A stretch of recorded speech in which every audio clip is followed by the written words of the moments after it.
Jangan ngasal dalam membuat judul dan deskripsi untuk video YouTube teman-teman.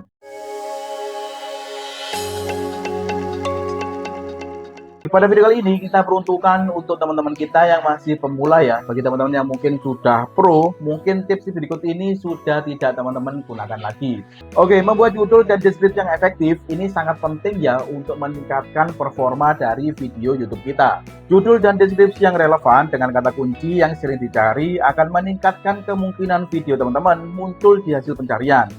Judul dan deskripsi yang baik tidak hanya membantu algoritma YouTube memahami konten teman-teman seperti tadi ya, tetapi juga bisa menarik perhatian penonton potensial. Nah, hal tersebut juga senada dengan yang dijelaskan pada YouTube Studio ya, tentang judul yang menarik dapat membantu teman-teman memikat penonton. Menulis deskripsi dengan kata kunci dapat memudahkan penonton menemukan video teman-teman melalui penelusuran. Nah, mungkin beberapa tips berikut ini bisa teman-teman coba untuk bisa membuat judul dan deskripsi yang lebih menarik ya, supaya bisa membantu performa dari video teman-teman. Oke, yang pertama kita bahas dulu tentang bagaimana cara membuat judul yang menarik. Yang pertama yaitu sertakan kata kunci utama.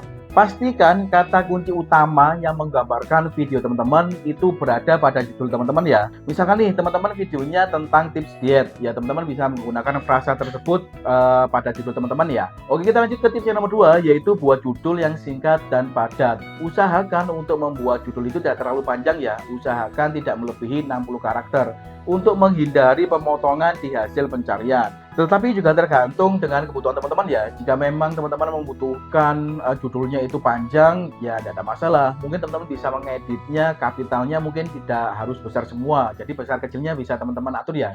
Oke, kita lanjut ke tips yang nomor 3, yaitu gunakan angka ataupun data. Nah, menggunakan angka ini bisa menarik perhatian penonton ya, dan bisa memberikan ekspektasi jelas terhadap penonton.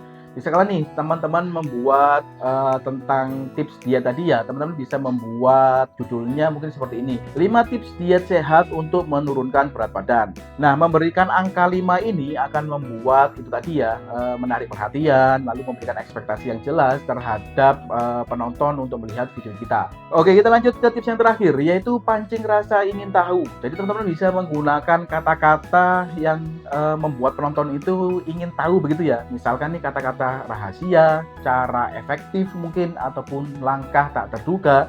Jadi misalkan untuk penerapannya teman-teman bisa menuliskan di judul seperti ini, rahasia sukses menurunkan berat badan tanpa diet ketat.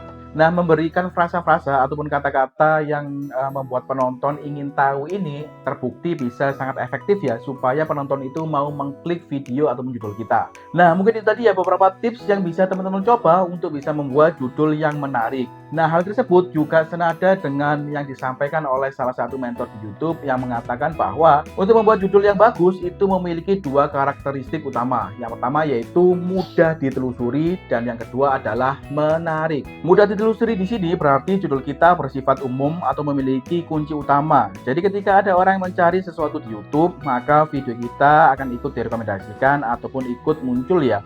Dan jangan lupa juga harus menarik agar video kita mudah untuk diklik saat penonton sedang mencari informasi pada video di YouTube. Oke, setelah kita mempelajari untuk bagaimana cara membuat judul yang menarik, selanjutnya kita bahas untuk bagaimana cara membuat deskripsi yang informatif. Untuk tips yang pertama yaitu pada 1 sampai dengan 2 kalimat pertama, teman-teman bisa menjelaskan secara ringkas isi dari video teman-teman. Mengapa hal ini menjadi penting? Karena 1 sampai dengan 2 kalimat pertama pada deskripsi akan muncul pada saat video kita dicari oleh penonton.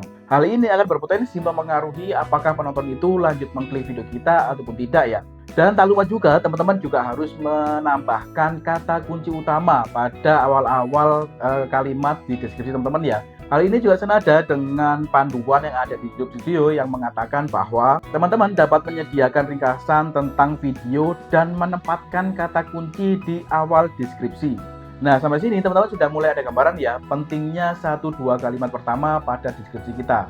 Oke, kita lanjut ke tips yang nomor 2, yaitu integrasikan kata kunci utama dan terkait secara alami dalam mendeskripsikan untuk membantu algoritma memahami konteks video teman-teman. Nah, pada tahap ini, kemampuan dalam menyusun sebuah kata-kata menjadi sangat penting ya, menggabungkan kata kunci dengan kata-kata yang lain sehingga bisa menjadi sebuah paragraf yang bisa dipahami oleh penonton. Ini menjadi sebuah tantangan ya. Tapi tenang saja, semakin teman-teman sering mencoba, nantinya juga akan semakin terbiasa ya. Tips yang ketiga ketiga, yaitu teman-teman bisa menambahkan timestamp. Nah, jika teman-teman videonya itu cukup panjang begitu ya, memberikan timestamp pada deskripsi video teman-teman itu akan mempermudah penonton untuk melihat bagian mana yang ingin mereka cari begitu ya. Untuk tips yang terakhir, yaitu sertakan link yang relevan. Jadi teman-teman bisa menautkan ataupun menambahkan link pada deskripsi teman-teman, misalkan playlist, video, ataupun sumber eksternal yang mungkin mendukung dari konten teman-teman.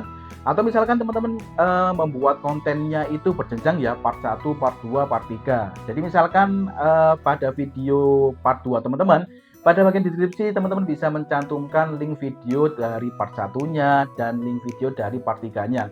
Jadi ketika penonton itu ingin melihat video sebelumnya ataupun video selanjutnya, itu akan mempermudah penonton ya. Dan hal ini juga akan menguntungkan kita sebagai para kreator karena video kita yang lain itu akan mudah ditemukan oleh penonton kita ya. Nah, itu tadi ya sedikit tentang bagaimana cara membuat judul yang efektif, lalu deskripsi yang informatif, yang harapannya judul dan deskripsi kita itu bisa menarik perhatian penonton ya. Dan endingnya video kita bisa direkomendasikan oleh pihak YouTube-nya. Nah, semoga pada video kali ini bisa memberikan informasi yang cukup bagi rekan-rekan. Terima kasih sudah menonton. See you next video.